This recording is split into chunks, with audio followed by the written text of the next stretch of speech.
Aleluia. Graça e paz, meus irmãos, boa noite, amém? Abra sua Bíblia, primeira epístola de Paulo, capítulo 4, verso de número 7. Deus abençoe a vida do meu amigo pastor Romildo Cordeiro, da sua família, do seu ministério, todo o ministério de Campo Mantiqueira. Pastor Edson, Deus abençoe sua vida, toda a congregação, conjunto de adolescentes, todos os irmãos e amigos aqui presentes. Primeira epístola de Paulo aos Tessalonicenses, capítulo 4, verso de número 7.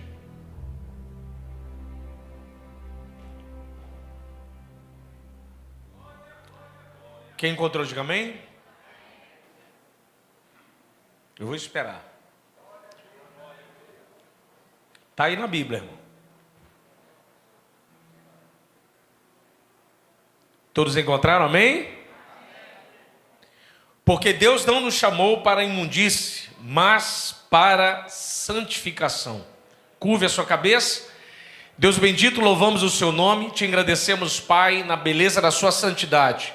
Fale conosco nessa noite através do teu evangelho, através da sua palavra. Revela-nos quem tu és através do teu texto sagrado, nessa noite, para a honra e glória do teu santo nome, em nome de Jesus, amém. Podes assentar, manter a sua Bíblia aberta, por gentileza.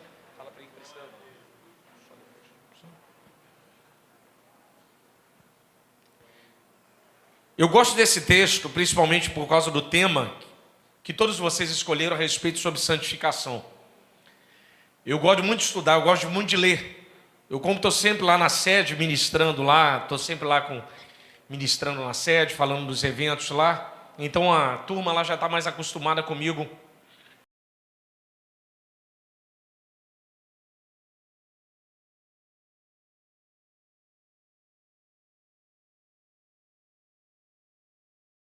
Eu gosto quando eu falo sobre santificação, eu lembro de uma matéria que eu tinha visto na época, quando eu fiz, na época era ensino médio, segundo grau. Uma lei da física chamada, a segunda lei da termodinâmica, chamada entropia. Quem está estudando vai lembrar alguma coisa, quem não viu ainda provavelmente verá. A lei da entropia, na segunda lei da termodinâmica, é o seguinte: todo corpo bem ajustado, ele tende a se desorganizar. Ele tende a se dilatar, ou melhor dizendo, ele tende a ficar confuso. Por exemplo, o melhor exemplo a gente fala de entropia é quando você pega um gelo e coloca no copo. À medida que o calor aumenta, o gelo derrete e aumenta então a pressão dentro do copo, que é a água. Isso é um fator entrópico. Quando Deus criou o mundo de maneira perfeita e maravilhosa, Ele tinha dito que tudo que Ele fez, Ele viu que era bom. Então não havia na Terra um agente entrópico que pudesse desorganizar aquilo que Deus tinha feito. Então tudo que Deus tinha colocado, de acordo com o seu plano, de acordo com a sua visão, de acordo com a sua cosmovisão de criação, era uma criação boa. O homem era bom, os animais, a natureza, tudo em perfeito equilíbrio. Acontece que com a queda do homem, o pecado, a gente vai chamar de pecado original, quando o homem peca, quando o homem transgride uma lei a qual Deus tinha dito para não fazer, então entra no cenário que nós vamos chamar de lei da entropia, um agente entrópico. Então o pecado entra no mundo e começa a desorganizar aquilo que Deus tinha criado. Então a partir de agora, o universo, a natureza, tudo que está do ponto de vista da criação de Deus foi desorganizado. O homem se tornou desorganizado. A natureza se tornou desorganizada. O universo ele começou a entrar em estado de colapso. Começou a colapsar. Então, a partir de agora, toda coisa organizada, ela tende a se desorganizar. Você, quando compra um carro e você tira da concessionária, automaticamente ele começa o quê? Ele começa a se desvalorizar, a ser um carro, a ser um quarto, a ser uma casa. Você pinta hoje, daqui a um tempo tem que pintar de novo. A roupa envelhece, as coisas começam a envelhecer. Por quê? O agente entrópico entrou e começou a desorganizar o sistema. Eu trabalhei com informática.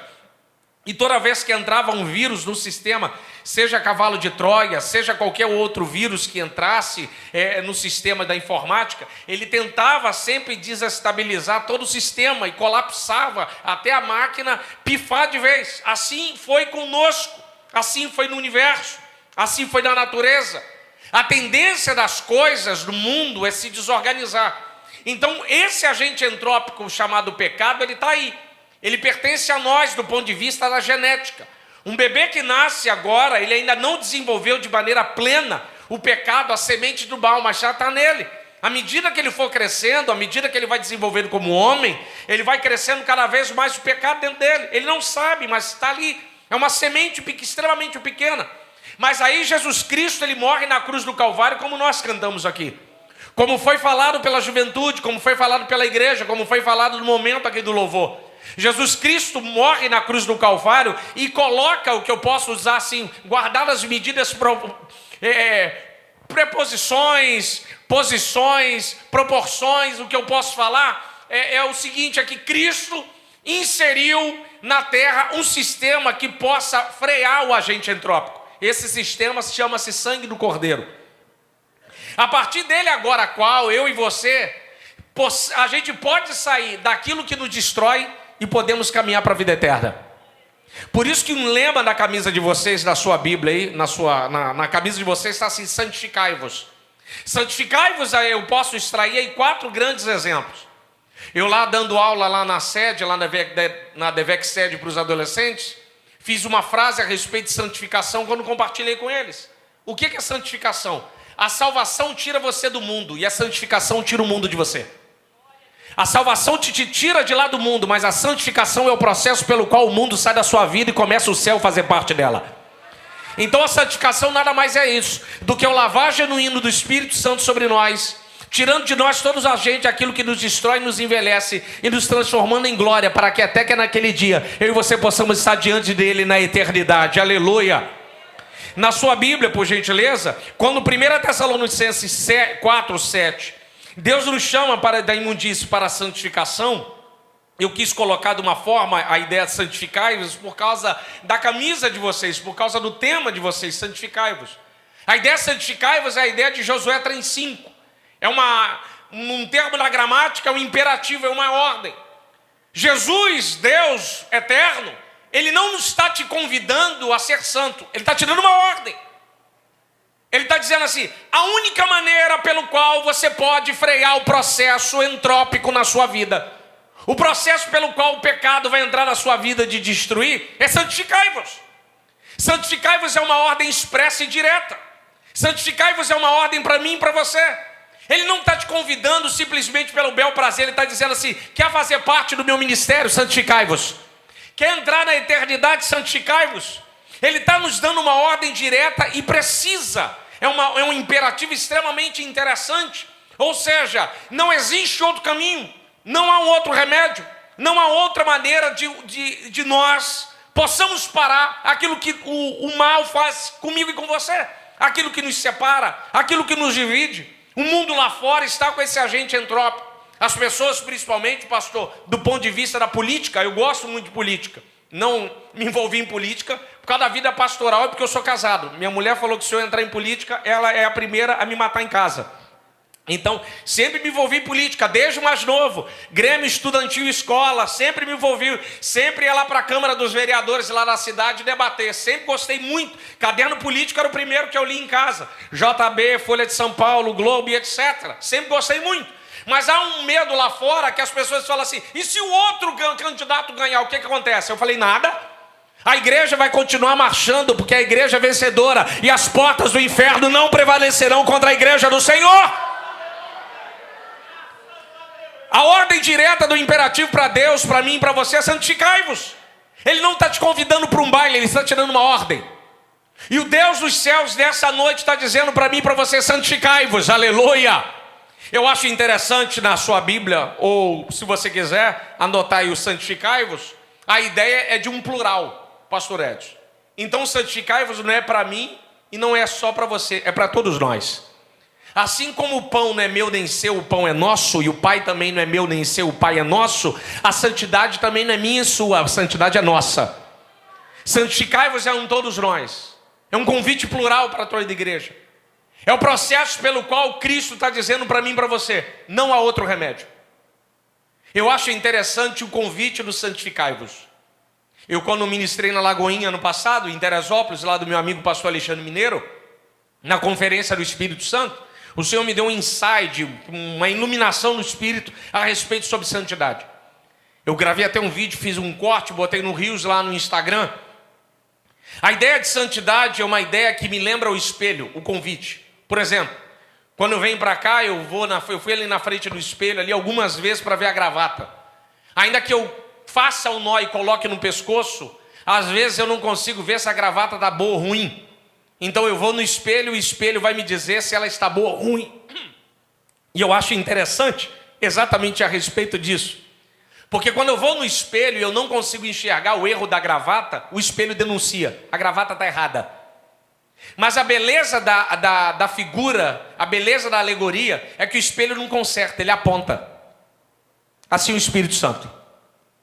Ele fica diante de nós como espelho dizendo, aqui está errado, aqui está errado, aqui está errado, aqui está errado, aqui está errado, aqui está errado, aqui está errado, aqui está errado. Ele se coloca diante de nós e nos convida a tirarmos. Assim como Deus convidou a Caim dizendo, o pecado jaz na tua porta, cabe tu dominar. Deus não desceu para tirar Caim do meio da vida de Abel, ou do caminho de Abel. Deus alertou dizendo, há um problema na sua vida e só você pode tirar. O santificai-vos é um convite, melhor, é uma ordem expressa, imperativa, é um plural. E nessa noite existe um espelho de Deus sobre a minha e sua vida dizendo, aqui está errado, aqui está errado, aqui está errado e aqui está errado. Porque eu e você sabemos onde nós estamos errando. Eu e você sabemos exatamente o problema da nossa vida. Eu fui num banco, que é uma tarefa extremamente rara hoje em dia. A gente não vai a banco. Eu me sinto velho às vezes, pastor. Há 40 anos eu me sinto muito velho. Principalmente quando eu converso assim, peguei muita fila do Banerje. Aí vem um adolescente, o que é Banerje? Falei, você não sabe o que é Banerje? É uma sucursal do inferno que funcionava aqui no Rio de Janeiro. Era uma fila violenta para entrar no Banerje. Lembra disso, pastor? A luta que era para o Banerje, era luta terrível. E às vezes, esses dias eu fui a um banco, e aconteceu algo interessante. Na fila do banco, presta atenção. Na fila do banco, uma senhora da minha frente foi entrar na porta giratória e a porta travava e tocava o alarme. Tira celular, tira a chave, tira a moeda, tira cordão, tira a pulseira. A mulher tinha muito penduricalho. Tira não sei o quê, tira a tornozeleira, uma correntinha de tornozeleira, tira não sei o quê. E a fila foi formando, entrou uma gente, entrou quando ela se aproveitou do momento que o segurança não estava vendo e foi entrar, a porta travou e apitou. Aí o segurança falou para ela, ó, a senhora tem que deixar a bolsa aqui, para a senhora poder entrar. Eu acho que o problema é da bolsa. Como é que era a bolsa dela? A bolsa dela, eu nunca tinha visto. Uma bolsa cheia de zíper. Feita de zíper. Um negócio muito interessante.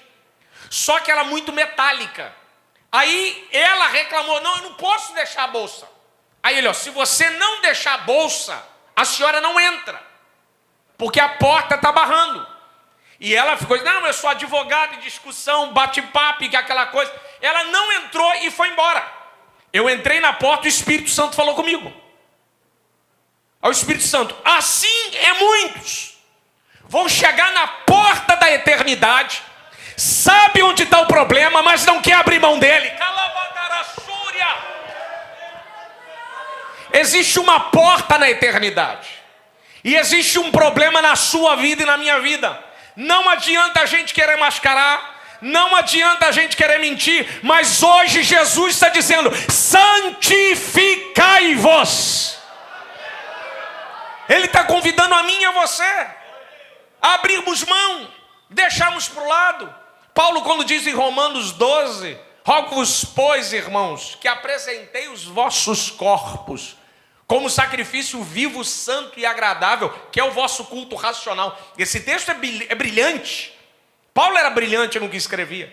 Aí você pensa comigo, o que Paulo está fazendo a comparação? Paulo está comparando com o Antigo Testamento. Mas qual é a diferença? Que o sacrifício no Antigo Testamento era um sacrifício morto. Você chegava no altar, matava o cordeiro e apresentava ele. Apresentava ele como oferta, um cordeiro assado, imolado, queimado no altar vivo, aleluia. Melhor, no altar. No antigo, o cordeiro era apresentado morto. Paulo está falando no Novo Testamento, em Romanos 12, o seguinte, que o sacrifício é vivo. Ou seja, não é morto. Então Cristo nos convida, a eu e você, a apresentarmos as nossas vidas diante dele vivo, sobre o fogo do altar dele. Aleluia! No antigo, nós éramos o altar, mas no novo, nós somos a oferta. Então quando ele diz para a gente separar a ideia de santificação, ele está dizendo de separação.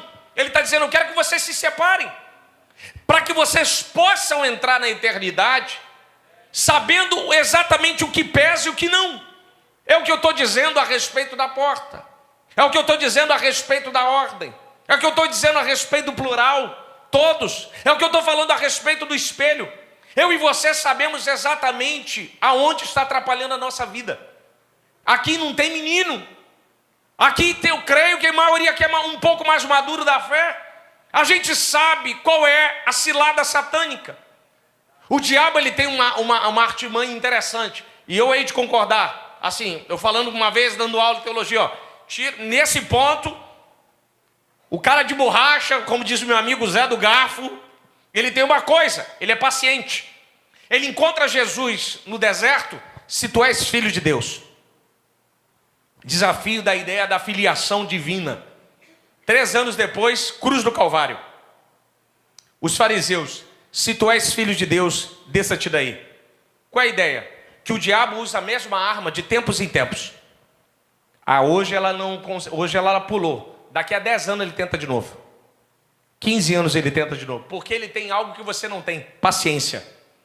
Ele tem algo que eu e você não temos. Tempo.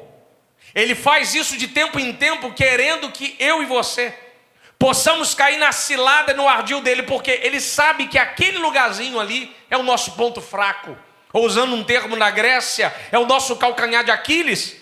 É por isso que Paulo em Romanos 8 vai dizer, nem a morte, nem a vida, nem a altura, nem a profundidade, nem o presente, nem o porvir. O que tal Paulo está dizendo? Aquele homem a qual encontra com Cristo, não importa o espaço, seja no barraco, na kitnet ou na mansão, ele vai continuar amando Deus em qualquer lugar. Não importa o tempo, presente ou porvir, seja com 15 anos, 20 anos, 30 anos, 40 anos, 50 anos, 60 anos, não importa o tempo, todo o tempo que o diabo querer sequestrar ele, jogar uma armadilha, ele vai estar com seus pés fincados na rocha, olhando para Jesus Cristo, o autor e consumador da sua fé. Aleluia! O convite, a ordem, o imperativo é essa.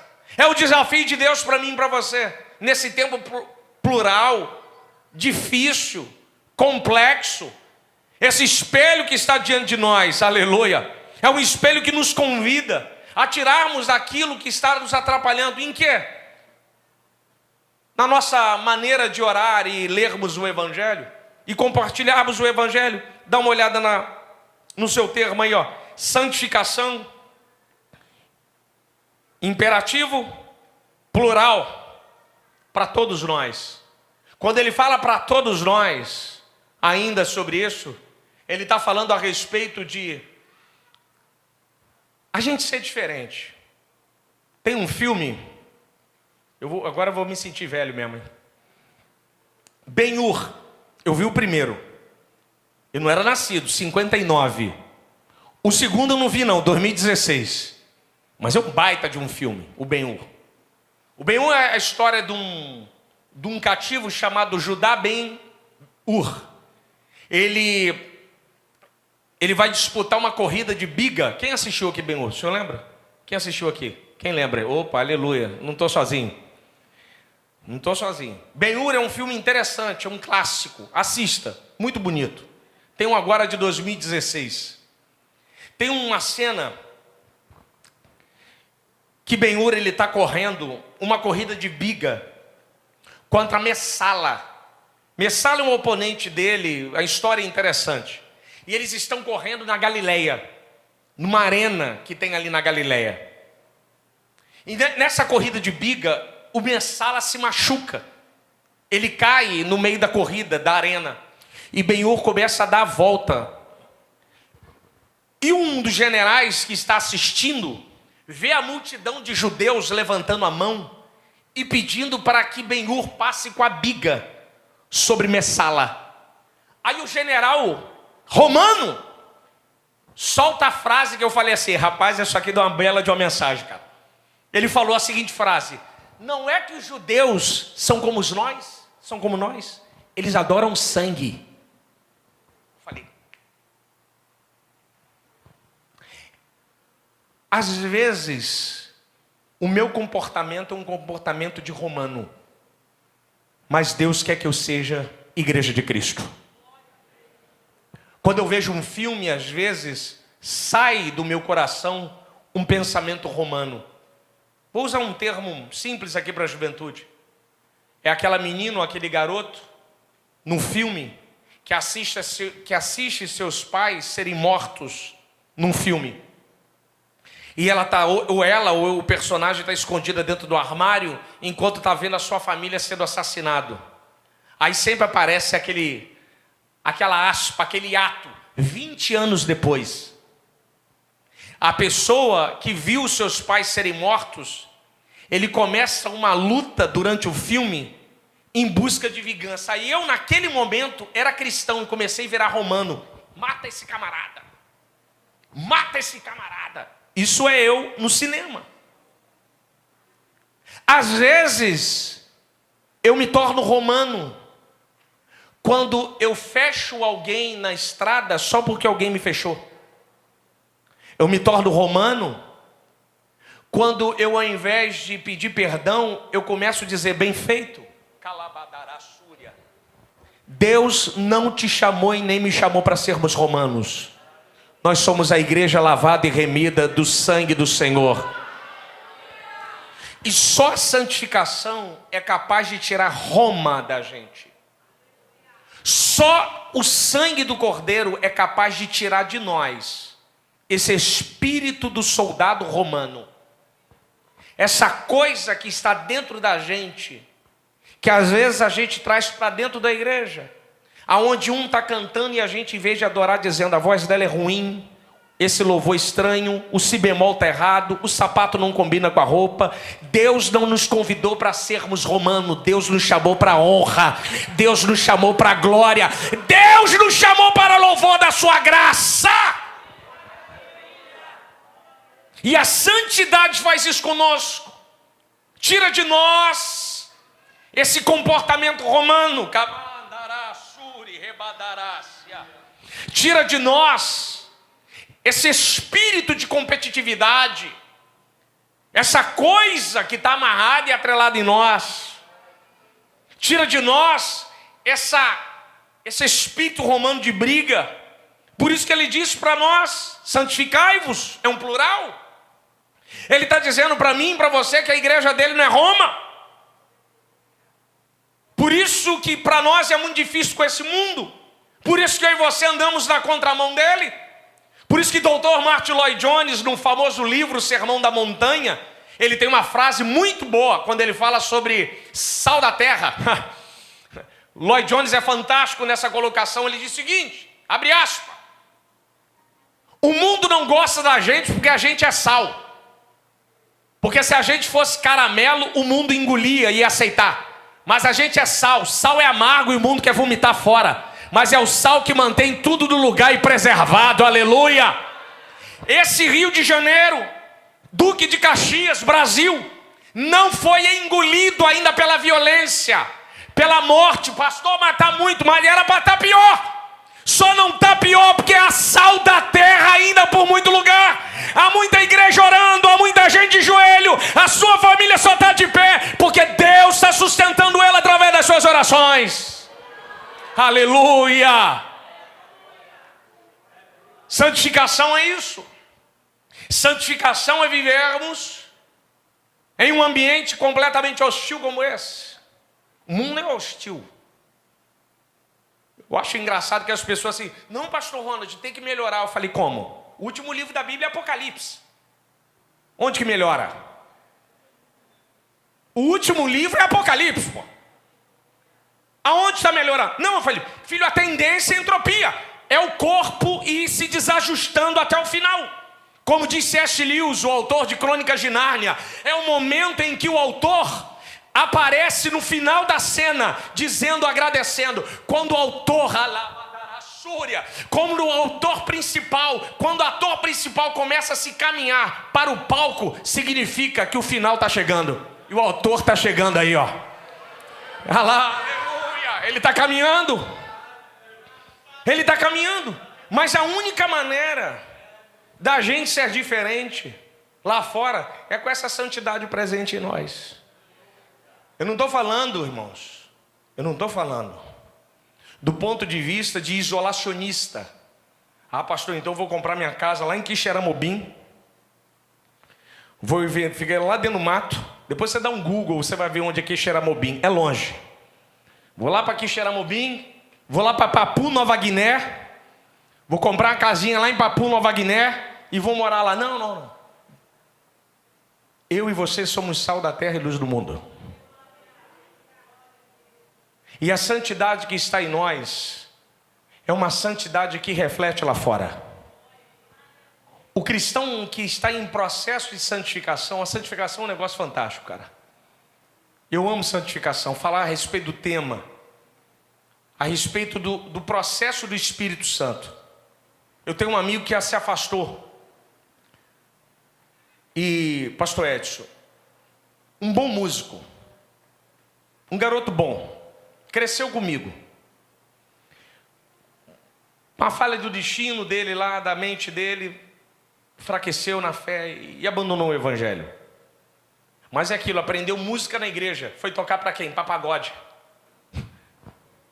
Aí numa passagem de som, dentro de uma casa de show dessa do Rio de Janeiro, o rapaz da mesa de som desviado, para fazer passar o som, começou a tocar instrumental da harpa cristã, para fazer o passagem de som dentro da casa de show. E tocou lá, ele afinando o violão, ouviu o instrumental, danou de chorar.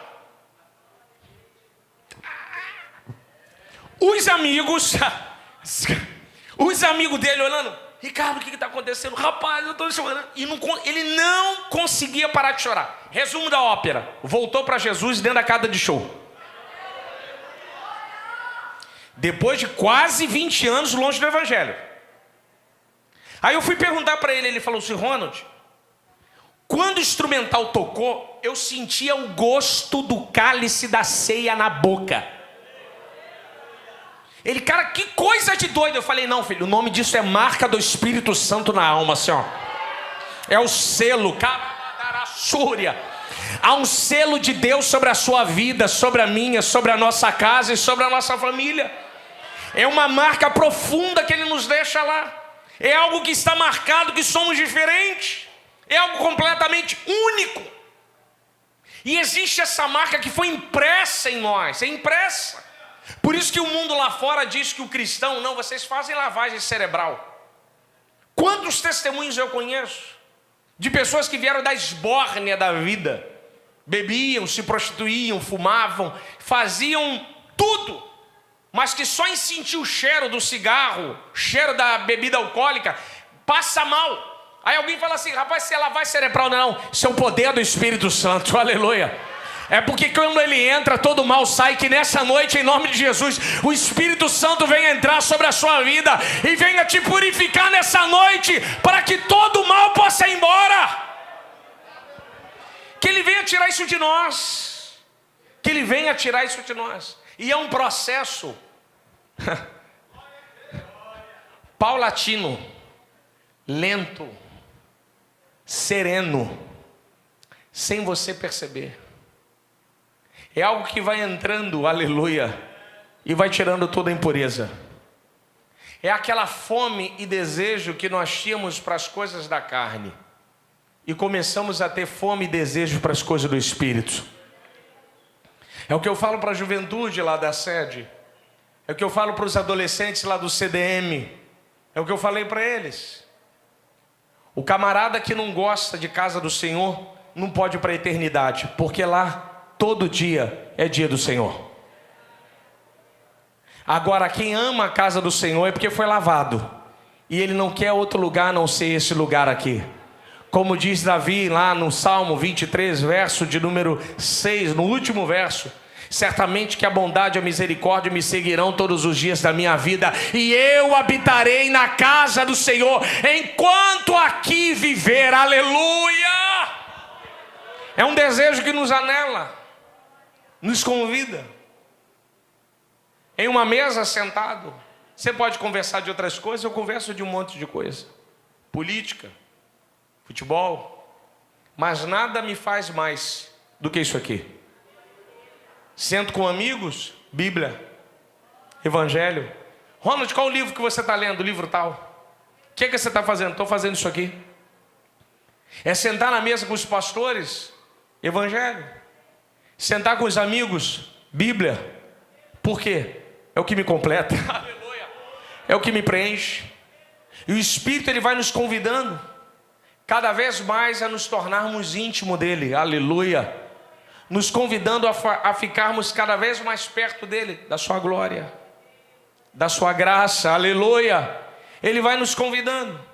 Quando esse texto diz na sua Bíblia, a ideia aí é de uma voz passiva e de um presente contínuo todos os dias. Voz passiva é santificai-vos, dá uma ideia, né? Deixa o Espírito fazer. E a ideia do presente contínuo é todo dia. Todo dia. Por exemplo, eu até anotei aqui, porque senão eu esqueço. Pela medicina, um ser humano tem que tomar 2 litros de água por dia. Vamos supor que seja 1 litro. Eu tenho 40 anos. 40 vezes 365 dá 14.600. Então, durante 40 anos, eu tomei 14.600 litros de água. Aí eu te pergunto, se eu não beber água mais, acontece o que comigo? Acontece o que comigo? Eu morro. Meu organismo colapsa. Então eu tenho que fazer o quê? Eu tenho que beber água. Sim ou não? Assim é o Espírito Santo. Não importa o quanto você buscou. Ah, pastor, já orei muito. Eu vivia tanto no monte que parecia cabrito. Eu li tanto a Bíblia que eu sei a Bíblia de cor. Ah, eu já louvei tanto que a minha boca já está seca. Eu já fiz, eu aconteci. Com Deus não importa o que você fez. O importante é que tem que ser todo dia. Todo dia. É um processo contínuo. É um processo diário. Todos os momentos. Por isso que eu faço devocional todos os dias. Por isso que quando eu não quero orar, o Espírito me põe para fora da cama às 6 horas da manhã. Vai orar. Porque o problema de andar com o Espírito Santo é esse. Quem faz o horário é Ele. Ele não é como um reloginho. 3 horas da tarde eu falo contigo. Ele não, você vai falar quando eu quero, 4 da manhã. Porque uma vez que Ele te guia, Ele sempre te guia e sempre vai te guiar até a eternidade. Aleluia! Que Deus venha te guiar nessa noite. Aleluia! Que o Espírito Santo venha falar de maneira tremenda sobre os seus ouvidos. Que você possa ouvir a sua voz. Que você possa ter a maturidade de dizer assim, ó, essa é a voz do Espírito. Essa é a voz da carne. Atos capítulo 2 é um exemplo. De repente veio do céu um som como um vento veemente e impetuoso. Jerusalém estava lotada por causa da festa. Pedro, quando prega, 3.000 se convertem. Dentro do cenáculo tem 120 pessoas. Então tem mais gente do lado de fora do que do lado de dentro. Judeu, quando faz festa, faz muito barulho. Depois você dá um Google em casa, lá no YouTube, bota assim, casamento judaico. Pensa num povo que faz festa. Eles têm 7 festas só no Antigo Testamento. Só no Evangelho de João são 6 festas. Por isso que são 6 talhas de pedra. Cada talha de pedra representava uma festa no Evangelho de João. Só para você ter uma ideia de como judeu é festivo e barulhento. Você acha que brasileiro é barulhento? Você não conhece judeu. Judeu ama barulho. Vá, seja vizinho de um judeu, você vai ver o que é barulho na sua vida. Você tem que lembrar que de manhã ele já toca o shofar, que é mais alto que o nosso berrante. Então imagina você morando do lado de um judeu que é barulhento. Então, só para você ter uma ideia, Jerusalém está lotada. Mas o texto diz que que quando o vento vem, o som vem, o texto está lá, e de repente veio do céu um som. Como é que eles sabiam que o som vinha do céu e não vinha da terra? Como é que eles sabiam que o som estava vindo de cima e não estava vindo de baixo? Porque quem está acostumado com voz do céu não confunde com barulho da terra. Quem está acostumado com voz do Espírito Santo não se confunde com falso profeta. Não se confunde com falsa profecia. Porque a ovelha verdadeira reconhece a voz do seu bom pastor. Aleluia! Você pode adorar o Senhor nessa noite. Você pode bem dizer ao Espírito Santo, aleluia! Aleluia! O convite de Deus para nós é uma santidade todos os dias. É vencermos a etapa de hoje e entrarmos na etapa de amanhã. Eu contei essa lá na sede lá. Essa é famosa. Carlito Teves, melhor dizendo, o James Rodrigues, garotada que gosta de futebol. O James Rodrigues foi contratado pelo Real Madrid 2014. Toca aí para mim, filho. Pode tocar aí. 2014, senão eu vou até amanhã. Que aí o som eu já corto automático. Não, o pastor Romildo puxa minha orelha. James Rodrigues foi contratado pelo Real Madrid em 2014, depois da Copa do Mundo. Aí ele chegou no Santiago Bernabéu, que é o estádio do Real Madrid. Aí ele chegou lá, falou com o roupeiro e falou assim: que horas que começa o treino? Aí o roupeiro falou assim, 8 horas da manhã. Aí o James Rodrigues, vou chegar às 7 horas. Que aí eu chego primeiro, encontro todo mundo vai me ver que eu estou interessado, eu aperto a mão de todo mundo, reconheço todo mundo, e todo mundo vai me conhecer, e vai ver que eu sou um cara profissional. O que ele faz, pastor? 7 horas da manhã, bota a chuteira, entra lá no vestiário, aí o roupeiro está conversando com ele, barulho de bola no gramado. 7 horas da manhã, ele, que horas que eu começo o treino? Aí ele falou assim, 8 horas. Quem está batendo bola no gramado? Ele, Cristiano Ronaldo. Que horas que ele chegou? 6 horas. Aí o Guardiola, que é o autor do livro, diz: ninguém ganha 5 bolas de ouro à toa. Se eles fazem esforço por uma coroa corruptível, e eu e você, que estamos atrás de uma coroa incorruptível, santificai-vos é abrir mão. Santificai-vos dói. Santificai-vos é se posicionar. Santificai-vos é dizer não para o pecado. É você dizer não, eu dizer não. Que a gente falava, há poder no sangue de Jesus. Santificai-vos é nos afastar de pessoas. Eu vou falar e não vou levar nada.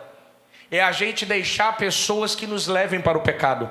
Porque gente que faz parte da igreja não são romanos, eles são cristãos. Mas se há romano entre nós, ele vai ter que ficar cristão, porque ele não vai embora não, mas Deus vai lavar ele com sangue e vai colocar ele cristão entre nós. Aleluia!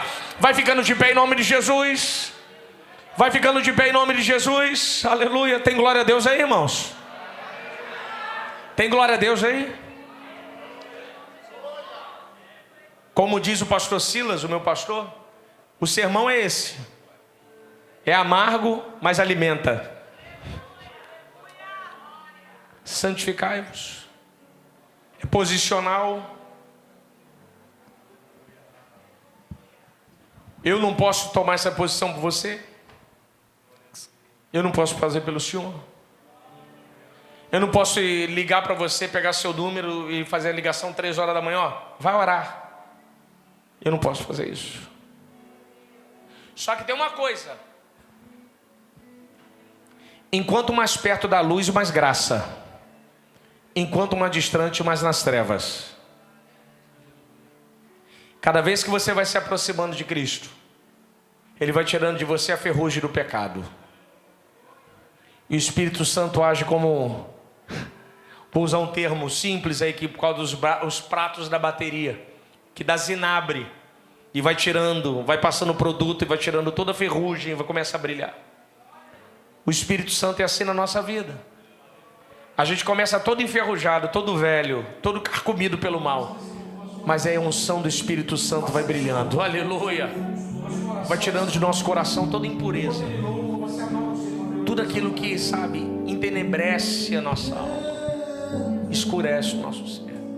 Feche seus olhos em nome de Jesus, coloque a mão no seu coração. Nosso irmão vai estar louvando. Faça desse louvor a sua oração.